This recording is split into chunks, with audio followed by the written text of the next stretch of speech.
Friends, मैं हूं दीपिका। मैं स्वागत करती हूं अपनी फ्री जुडिशियल क्लासेस में आप सभी का। आज की वीडियो हमारी जो पिछली वीडियो थी उसी के कंटिन्यूएशन में होगी। पिछली वीडियो क्या थी, आईपीसी के ऊपर डिस्कस कर रहे थे। उससे पहले थोड़ा सा मैं ब्रीफ देना चाहूंगी या थोड़ा सा रिकैप देना चाहूंगी। हमने जो ये क्लासेस शुरू की है, ये जो सीरीज शुरू की है, ये सीरीज है बेसिकली फोकस कर रही है जुडिशियरी के स्टूडेंट्स को लेकर के और उन सारे एस्पिरेंट्स को लेकर के जो जुडिशरी की प्रिपरेशन कर रहे हैं। आज हम जो ये वीडियोस चला रहे हैं, ये 3 कैटेगरी में हम चलाएंगे। हमारी सीरीज के अंदर मेजर लॉ होंगे। पहले हम मेजर लॉ कवर करेंगे, उसके बाद माइनर लॉ, उसके बाद लोकल लॉ, और उसके साथ साथ ही हम बीच बीच में डिस्कस करेंगे करंट अफेयर्स, जीके के अंदर हम हिस्ट्री का कुछ एस्पेक्ट और कुछ ज्योग्राफी का। तो स्टार्ट करते हैं हमारी वीडियो। आईपीसी के ऊपर जो है, आईपीसी का लास्ट मैंने जो डिस्कस किया था वो बैकग्राउंड डिस्कस कर रही थी, हिस्ट्री डिस्कस कर रही थी। बैकग्राउंड और हिस्ट्री में मैंने क्रिमिनल डिस्कस किया था, हिंदू क्रिमिनल लॉ। उसके बाद मैंने डिस्कस किया था मुस्लिम क्रिमिनल लॉ, और अब हम कर रहे हैं इंग्लिश क्रिमिनल लॉ। जिसने मेरी पिछली वीडियो नहीं देखी है, मैं उसका लिंक डिस्क्रिप्शन बॉक्स में डाल दूंगी। प्लीज उस वीडियो को देखें और उसके बाद ही आपको ये वीडियो बहुत अच्छे से समझ में आने वाली है। तो आज की वीडियो जो होगी वो इंग्लिश क्रिमिनल लॉ पे होगी। अब ये वीडियो अलग से बनाने का क्या पर्पस था, मैंने इसको अलग क्यों किया, क्योंकि इंग्लिश क्रिमिनल लॉ से प्री में क्वेश्चंस पूछे जाते हैं। और जब मैं इंग्लिश क्रिमिनल लॉ की बात करूं तो बहुत सारी छोटी छोटी चीजें हैं जो याद करने की जरूरत है। और मैं आपसे प्रॉमिस करती हूँ कि जब भी मैं पढ़ाऊंगी आपको कुछ भी चीजें रटने की जरूरत नहीं पड़ेगी, खुद ब खुद चीजें याद हो जाएंगी। और दोबारा कभी भी भूल जाओ तो एक बार और वीडियो सुनना, याद आ जाएंगी। ठीक है, तो हम स्टार्ट करते हैं हमारी क्लासेस। इंग्लिश क्रिमिनल लॉ, ठीक है। इंग्लिश क्रिमिनल लॉ की बात करूं तो हमने जब हिंदू मुस्लिम जब मुस्लिम शासन जब चल रहा था तो ईस्ट इंडिया कंपनी आई इंडिया में। ईस्ट इंडिया कंपनी जब आई तो ईस्ट इंडिया कंपनी ने अपना जो शासन था वो धीरे धीरे स्थापित करना शुरू किया। तो सबसे पहले ईस्ट इंडिया कंपनी ने क्या किया था, 3 प्रोविंसेस थे उनको एक्वायर किया। ठीक है, 3 प्रोविंसेस कौन कौन से, बंगाल, ठीक है, उड़ीसा, ठीक है, और असम। ठीक है, ये बंगाल, उड़ीसा और बिहार। ठीक है, तो ये 3 प्रोविंसेस जब इन्होंने एक्वायर किए तो इन 3 प्रोविंसेस में स्टार्टिंग से धीरे धीरे क्या किया इन्होंने, जो वहां का एडमिनिस्ट्रेशन है वो लेना अपने हाथों में शुरू कर दिया। फिर जब एडमिनिस्ट्रेशन ऑफ जस्टिस अपने हाथों में लिया तो उसके बाद अब एडमिनिस्ट्रेशन ऑफ जस्टिस अपने हाथों में लेने के बाद अभी इन्होंने लॉ नहीं बनाए थे। कोई लॉ इन्होंने अपने से नहीं बनाए। जो मुस्लिम लॉज थे जो पहले से चल रहे थे उन्हीं का स्टेटस क्यों मेंटेन रखा, ठीक है, वही लॉ चलाया और उन्हीं के हिसाब से डील करना शुरू किया सोसाइटी को। पर क्या हुआ, क्योंकि जो ये था मुस्लिम लॉ था, इसमें डिफेक्ट्स थे, जैसा कि मैंने आपको पिछली वीडियो में बताया। ठीक है, तो अब वो जब डिफेक्ट्स तो ग्रेजुअली टाइम के साथ साथ वो डिफेक्ट्स क्या होने लगे, क्लियर होने लगे। ठीक है, दोस डिफेक्ट बिकेम क्लियर, और जब वो डिफेक्ट्स क्लियर होने लगे तो अब इंग्लिश जो अंग्रेजी शासन था उसको समझ में आने लगा, ईस्ट इंडिया कंपनी को समझ में आने लगा ऐसे तो रूल करना या इस तरीके की मतलब वो इस हिसाब से शासन चलाना बहुत मुश्किल हो जाएगा। ऐसे तो लोगों के डिस्प्यूट बढ़ते जाएंगे और हम उनको सॉल्व ही नहीं कर पाएंगे। तो उन्होंने क्या किया कि अब एफर्ट्स डालना शुरू किया इन डिफेक्ट्स को रिमूव करने में। ठीक है, तो सबसे पहले जो एफर्ट्स डाले या सबसे पहले जो जिसने ये कदम उठाया तो वो कौन थे, उनका नाम है वॉरेन हेस्टिंग। सबसे पहले क्रिमिनल लॉ में रिफॉर्म करने का जो स्टेप लिया वो लिया था वॉरेन हेस्टिंग ने। वॉरेन हेस्टिंग का नाम सबने सुना भी होगा, जिसने नहीं सुना है वो अब सुन ले। तो वॉरेन हेस्टिंग एक इंपॉर्टेंट रोल प्ले कर रहे हैं क्रिमिनल लॉ में, क्योंकि उन्होंने स्टार्टिंग में क्रिमिनल जब रिफॉर्म शुरू हुए तो अब क्रिमिनल जब रिफॉर्म शुरू होंगे तो अब आएगा हमारा आईपीसी। तो स्टार्टिंग किसने किया, वॉरेन हेस्टिंग ने। अब हमने रिफॉर्म करना शुरू कर दिया। कई अलग अलग थिंकर्स और ग्रेट पर्सनालिटीज आई जिन्होंने और इम्प्रूवमेंट किया और एफर्ट्स डाले, बहुत सारी चीजें की, पर कोई फायदा नहीं हुआ। क्यों फायदा नहीं हुआ, क्योंकि पूरा देश बटा हुआ था 2 चीजों में, हिंदू और मुस्लिम। ठीक है, जो चीज मुस्लिम की वो हिंदू नहीं माना, जो हिंदू की वो मुस्लिम नहीं माना। तो बहुत मुश्किल था कि जो भी आप लॉ बना रहे हो, जो भी ईस्ट इंडिया कंपनी लॉ बना रही है, उन लॉ को यूनिवर्सली, ठीक है, यूनिफॉर्मली एप्लीकेबल करना, अप्लाई करना बहुत मुश्किल हो रहा था। तो अब ईस्ट इंडिया कंपनी को समझ में आने लगा कि अब हमें जरूरत है एक लेजिस्लेटिव बॉडी की। ठीक है, एक ऐसी बॉडी की जो पर्टिकुलर लॉ बनाए और जो एक यूनिफॉर्मली लॉ को क्या करे, अप्लाई करे। तो अब हमारे पास चार्टर, हमने जो पढ़े हैं चार्टर्स हमने पढ़े हैं, तो हमने चार्टर एक्ट 1833 1833। चार्टर एक्ट जो था हमारा 1833, चार्टर एक्ट ऑफ 1833 में बार बार 1833 क्यों रिपीट कर रही हूँ, क्योंकि 1833 is very important number. Like ये ईयर, ये जो चार्टर है बहुत बार पूछा जाता है। आईपीसी में एक ही चार्टर है जो शायद सबसे ज्यादा बार पूछा जाता है कि कौन सा चार्टर जो आया सबसे पहले, जिस चार्टर के थ्रू आया ऑल इंडिया लेजिस्लेशन, ठीक है, ऑल इंडिया लेजिस्लेशन बना। ऑल इंडिया लेजिस्लेशन के मेंबर्स बने, उनके मेंबर्स का क्या कहना था, अब एक कमेटी अपॉइंट की गई, ठीक है, और अब बनेगी ड्राफ्टिंग इसकी लॉ कमीशन। लॉ कमीशन बनी। जब लॉ कमीशन अपॉइंट हुई, लॉ कमीशन अपॉइंट होने के बाद अब जब लॉ कमीशन अपॉइंट हुई, लॉ कमीशन अपॉइंट होने का काम क्या था कि अब आप लॉज बनाओगे। लॉ बना तो अब ड्राफ्ट तैयार हुआ सबसे पहले। तो लॉ कमीशन जब बनी तो उसका सबसे पहले कौन होना चाहिए, चेयरमैन। तो चेयरमैन हुए लॉर्ड मैकुले। लॉर्ड मैकुले बहुत इंपॉर्टेंट नाम है, बहुत बार क्वेश्चन आता है, बार बार क्वेश्चन आता है कि फादर ऑफ आईपीसी कौन है, लॉर्ड मैकुले। ड्राफ्टिंग जब कमेटी जो थी उसके चेयरमैन कौन थे आईपीसी के, लॉर्ड मैकुले। अब एक चीज और दोबारा बताऊंगी, चार्टर एक्ट ऑफ 1833 जो आया उसके तहत बना था ऑल इंडिया लेजिस्लेशन, ठीक है। ऑल इंडिया लेजिस्लेशन ने रिकमेंड किया कि एक कमेटी अपॉइंट होनी चाहिए, ठीक है, एक कमीशन अपॉइंट होना चाहिए जो कि लॉ कमीशन होगा। अब जब ये लॉ कमीशन अपॉइंट हुआ तो ये कब अपॉइंट हुआ, 1834 में। 1833 वो था, 1834 एक साल बाद, याद रखना 1833 1834 में क्या लॉ कमीशन अपॉइंट हुआ। लॉ कमीशन के जो चेयरमैन हुए वो लॉर्ड मैकुले हुए और ड्राफ्टिंग कमेटी के जो चेयरमैन थे वो लॉर्ड मैकुले, ठीक है। अब ये समझ में आया, इतना समझ में आ गया, 1834 याद रहेगा, लॉर्ड मैकुले याद रहेंगे। अब इसके बाद क्या हुआ, इन्होंने ड्राफ्ट तैयार किया। ड्राफ्ट तैयार करने के बाद इन्होंने ड्राफ्ट को गवर्नर जनरल ऑफ इंडिया को दिया। गवर्नर जनरल ऑफ इंडिया को जो दिया ड्राफ्ट, वो कब दिया, ये वाला क्वेश्चन भी आता है। अगर फर्स्ट टाइम जब ड्राफ्ट तैयार हुआ और उसे गवर्नर जनरल जो थे इंडिया के उनको दिया, वो कब दिया, तो वो दिया 14 अक्टूबर 1837 को। 33, 34, अब 37 को, 14 अक्टूबर 1837 को फर्स्ट टाइम दिया। अब जब उन्होंने वो ड्राफ्ट देखा तो अब उस ड्राफ्ट पे सोच विचार हुआ, उसमें कुछ चेंजेस हुए, वो दोबारा रिवाइज हुआ। अब दोबारा रिवाइज होने के बाद फाइनल ड्राफ्ट कब तैयार हुआ, ये क्वेश्चन आता है।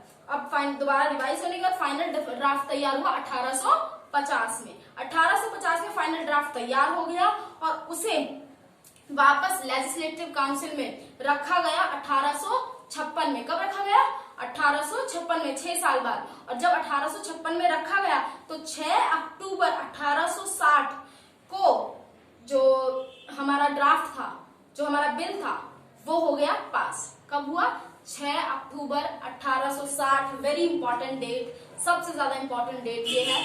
इसी दिन जो है हमारा आईपीसी एनेक्ट हुआ था, क्योंकि सेम डे गवर्नर की असेंट हमें मिल गई थी। और अब आ गया हमारा 6 अक्टूबर 1860 को आईपीसी पास हो गया, ठीक है। आईपीसी पास होने के बाद ये आईपीसी ऑपरेशन में कब आया, ये आईपीसी ऑपरेशन में आया 1 जनवरी 1862 को। तो एनफोर्समेंट कब हुई, 1 जनवरी 1862 को, ठीक है। अब ये बंच याद रखना, देखो इसमें से कैसे क्वेश्चन पूछे जाते हैं, इस बंच को याद रखना। 1833 से हमने शुरू किया 1862 तक, ठीक है। अब हमारे पास एक अच्छी चीज ये हो गई, एक बढ़िया चीज ये हो गई कि जब हमारे प्री में क्वेश्चन पूछे जाते हैं ये ईयर को लेकर के, बहुत ही कंफ्यूज करते हैं ये ईयर, कई बार डेट भी याद रहती है पर ईयर भूल जाते हैं हम, तो कैसे हम याद रखेंगे। एक चीज तो अपने माइंड में रखें, 33 से शुरू हुआ 62 में खत्म हो गया, ठीक है। बेसिक जो इसकी हिस्ट्री से क्वेश्चन अगर आ रहा है आपका तो ये यहाँ तक है। अब उसने ये पूछ लिया कि फर्स्ट जो ड्राफ्ट था वो कब भेजा गया था, ये क्वेश्चन पूछ लिया जनरल गवर्नर ऑफ इंडिया को। तो आप कैसे करोगे, या तो अब उसमें ऑप्शंस दिए हैं 1820, 1816, 1834, 1837, ठीक है, ये ऑप्शंस दिए हैं। अब आप पहले तो 1820 और 1816 तो वैसे ही निकल गए, क्यों निकल गए, क्योंकि हमें पता है कि 33 से शुरू हो रहा है 63 में खत्म हो रहा है, तो ये दोनों तो ऐसे एलिमिनेट, अच्छा है ना। अब 34 बचा और 37 बचा। अब 34 और 37 में कैसे, तो हमारे पास 4 ही तो डेट है, 33, 34 उसके बाद 37, फिर 1850 जब ये फाइनली बन गया, 1856 जब ये भेजा गया, 1860 और 62 तो सबको याद रहता ही है ना। तो अब हमारे पास इस तरीके से एलिमिनेटिंग का स्कीम जो है पता चल जाती है और हम श्योर होकर एक सही आंसर को मार्क कर पाते हैं। ठीक है, अब मैं बार बार फोकस कर रही हूँ, बार बार रिपीट कर रही हूँ, उसका कारण बस एक ही है कि वो चीज आपके माइंड में बैठ जाए। मैं एक बार बोल के हट सकती हूँ, एक बार बोल के हटने से क्या होता है कि लाइक हम पढ़ भी रहे हैं, पढ़ा हट गए, उसके बाद क्या 1 घंटे बाद 2 घंटे बाद हम उसको भूल गए। लेकिन बार बार रिपीट कर रही हूँ, बार बार उसे चेन में क्रिएट कर रही हूँ, बार बार इस चीज को कर रही हूँ ताकि आपके माइंड में बैठ जाए वो चीज, आप भूलो ना। जब एग्जाम भी हो, बेशक कभी रिवाइज ना किया हो हमने और फिर हम एग्जाम देने चले गए तो हमें वो क्लिक करते ही हमें याद आ जाए वो चीज कि हाँ मैम ने क्या बताया था। ठीक है, तो हमारे पास एक चीज ये बनी कि ये हमारी डेट्स हो गई। अब हमें पता चल गया ऑपरेशन तक, अब ये हो गया आईपीसी ऑपरेट। ठीक है, अब हम आएंगे आईपीसी के प्रेम्बल पे। तो आईपीसी का प्रेम्बल क्या कहता है? देखो प्रेम्बल से बहुत सारे कम लोग प्रेम्बल पे ध्यान देते हैं, उसका मेरे को नहीं पता कि क्यों वो प्रेम्बल नहीं पढ़ते, बट प्रेम्बल पढ़ना बहुत जरूरी है। हर एक्ट का अपना प्रेम्बल होता है। बेसिकली हम प्रेम्बल पढ़ते हैं कॉन्स्टिट्यूशन का। हाँ, कॉन्स्टिट्यूशन का प्रेम्बल एक ऐसा प्रेम्बल होता है जो अधिकतर बच्चों को याद होता है, बट बाकी एक्ट से प्रेम्बल पे कोई ध्यान नहीं देता। बेसिकली आईपीसी का प्रेम्बल क्या बताता है? आईपीसी का प्रेम्बल हमें बताता है ऑब्जेक्ट क्या है आईपीसी का। ठीक है, ऑब्जेक्ट क्या है आईपीसी का? तो आईपीसी का ऑब्जेक्ट क्या है? पूरा आईपीसी में क्या डिफाइन किया गया? सिर्फ 2 ही चीजें तो हैं, ऑफेंसेस और पनिशमेंट। अब एक चीज मुझे बता दो कि ऑफेंसेस जो आईपीसी में दिए गए हैं उनकी पनिशमेंट है, यानी कि मैंने ये एक्ट कमिट किया और ये एक्ट गलत है तो इसकी क्या मिलेगी मुझे? पनिशमेंट। लेकिन क्या अगर कोई ऑफेंस आईपीसी में नहीं दिया है, जिसमें डिस्क्राइब नहीं किया है, और तो उसकी पनिशमेंट नहीं होगी? ठीक है, ये बताओ ना मुझे, कौन सा एक्ट क्राइम है? वो एक्ट क्राइम है जिस एक्ट को स्टेट ने प्रोहिबिट किया है ना। अगर कोई एक्ट उसमें डिफाइन नहीं है, कोई ऑफेंस में डिफाइन नहीं है, तो क्या उसकी पनिशमेंट नहीं होगी? ये भी तो एक क्वेश्चन है ना। तो यही चीज आईपीसी का प्रेम्बल क्लियर करता है। देखो आईपीसी के प्रेम्बल में क्वेश्चन आता है कि क्या जो आईपीसी है कोड वो एग्जॉस्टिव है या नहीं है। पहला चीज तो आईपीसी जो है वो एक एग्जॉस्टिव कोड है या नहीं, तो मैं ये बता दूं एग्जॉस्टिव का मतलब क्या होता है, पहले ये समझना जरूरी है। तो आईपीसी जो है वो एग्जॉस्टिव नहीं है। एग्जॉस्टिव मतलब बता देती हूँ, कंप्लीट। एग्जॉस्टिव का मतलब कंप्लीट। एक कंप्लीट कोड है कि इसके बाहर तो कुछ हो ही नहीं सकता, जो है यही हो सकता है। ऐसा तो है नहीं ना, बहुत सारे ऐसे offences. Offences is what? Crime करने की टेक्निक्स है, बदलती रहती है। पुराने टाइम में डिजिटलाइजेशन नहीं था, तब साइबर क्राइम नहीं होते थे, अब होते हैं। अलग से साइबर लॉ बनाया हमने उसके लिए, उसको डील करने के लिए, है ना। तो क्या है कि आईपीसी खुद में एग्जॉस्टिव कोड नहीं है कि सारे ऑफेंसेस इसमें दिए गए, इसके बाहर कोई ऑफेंसेस हो ही नहीं सकते। तो आईपीसी एग्जॉस्टिव कोड नहीं है। लेकिन आईपीसी के अंदर जो पर्टिकुलर ऑफेंसेस को डील किया गया है, आईपीसी में जिन पर्टिकुलर ऑफेंसेस को डील किया, जैसे थेफ्ट को डील किया है, मर्डर को डील किया है, रॉबरी को डील किया है, डकैती को डील किया, जिन पर्टिकुलर ऑफेंसेस को डील किया वो पर्टिकुलर ऑफेंसेस एग्जॉस्टिव है, यानी कंप्लीट है। उनको उनको स्टार्टिंग से लेके, यानी कि सुई से लेके एकदम डीपली उनको डील किया है, उससे बाहर जा नहीं सकता। लेकिन मर्डर को डील कैसे किया है कि मर्डर ये मर्डर हो सकता है, ये मर्डर नहीं हो सकता। इस तरीके से करोगे तो मर्डर की डेफिनेशन में गिरेगा, इस तरीके से करोगे तो मर्डर की डेफिनेशन में नहीं गिरेगा। वो समझ रहे हो इस चीज को? तो लाइक क्या चीज है ये कि आईपीसी के अगर हम उस ऑफेंस की बात करें जिसको आईपीसी खुद डिस्क्राइब कर रही है, उस पर्टिकुलर मैटर पर, उस पर्टिकुलर ऑफेंस से रिलेट करते हुए, तो वो एग्जॉस्टिव है। लेकिन आईपीसी खुद में अगर सिर्फ आईपीसी कोड की बात करें तो ये एक एग्जॉस्टिव कोड नहीं है, कंप्लीट कोड नहीं है। बहुत सारे ऑफेंसेस ऐसे हो सकते हैं जो आईपीसी में ऐड होने से, आईपीसी में जुड़ने से रह गए हो, और अगर रह गए हैं तो इसका मतलब ये बिल्कुल नहीं है कि उनके कोई पीनल कॉन्सिक्वेंसेस नहीं होंगे।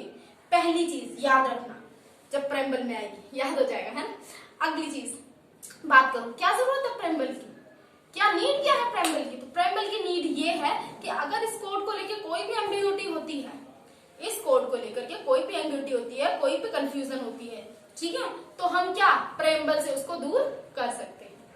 ठीक है, दूसरी चीज हो गई। तीसरी चीज क्या है? तीसरी चीज ये है कि IPC preamble of IPC is a key to open the mind of framer who framed this code. वो सारे फ्रेमर्स जिन्होंने कोड को फ्रेम किया है, उनके माइंड को हम पढ़ सकते हैं कि क्या चल रहा था उनके माइंड में जो उन्होंने ये कोड फ्रेम किया है।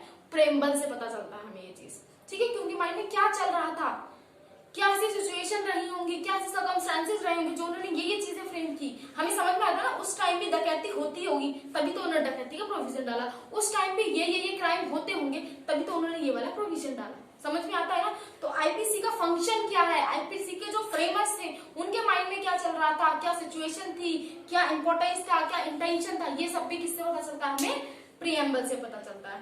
बहुत ज्यादा खींच नहीं रही हूँ, प्रीएम्बल के कुछ हेड्स बना दिए मैंने कि पहले तो एग्जॉस्टिव क्वेश्चन आता है, आईपीसी एग्जॉस्टिव है कि नहीं है, ठीक है। आईपीसी का यूज प्रेम्बल का यूज क्या है वो मैंने बताया, फंक्शन क्या है बताया, है ना। तो ये प्रेम्बल से रिलेटेड क्वेश्चन है। देखो ये चीजें ना छोटी छोटी चीजें हैं, अब इनसे रिलेटेड क्वेश्चन आ जाए 10 नंबर का 15 नंबर का, वो छोड़ देना बड़ा खराब लगता है मेंस में। और आते हैं क्वेश्चन, आते हैं, आप सोच भी नहीं सकते, आप पढ़ के चले जाते हो सेक्शन सेक्शन सेक्शन और आता ही नहीं सेक्शन से क्वेश्चन, लो दरा का दरा रह गया, है ना।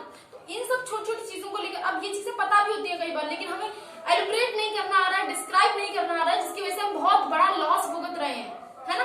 तो अब हमारा आज का वीडियो जो है, हमारा हिस्ट्री खत्म हो चुकी है, हमारा प्रेम्बल खत्म हो चुका है। नेक्स्ट वीडियो में हम डिस्कस करेंगे बहुत इंपॉर्टेंट टॉपिक, हम सेक्शन अभी शुरू नहीं करेंगे, मेंस रिया को हम डिस्कस करेंगे पूरा। मेंस रिया सबको पता है, एक्ट्रेस रिया सबको पता है, लेकिन मेंस रिया कैसे स्ट्रिक्ट लाइबिलिटी के साथ जुड़ा है, कैसे वाइकेरियस लाइबिलिटी के साथ जुड़ा है, इन सब चीजों के साथ क्या कनेक्शन है, ठीक है। अटेम्प्ट क्या है, क्रिमिनल अटेम्प्ट क्या है, इन सब का कनेक्शन क्या है और इन सबको कैसे डील करता है आईपीसी या हमारा क्रिमिनल कोड, इस चीज को हम समझेंगे, क्योंकि इस पर आते हैं बहुत बहुत बहुत इंपॉर्टेंट मेंस में क्वेश्चंस। आज की वीडियो में सिर्फ इतना ही। प्लीज मेरी वीडियो को प्लीज प्लीज प्लीज सब्सक्राइब करें, शेयर करें अपने फ्रेंड्स के साथ और लाइक करें और साइड में बेल आइकन को प्लीज प्लीज प्रेस करें। Thank you.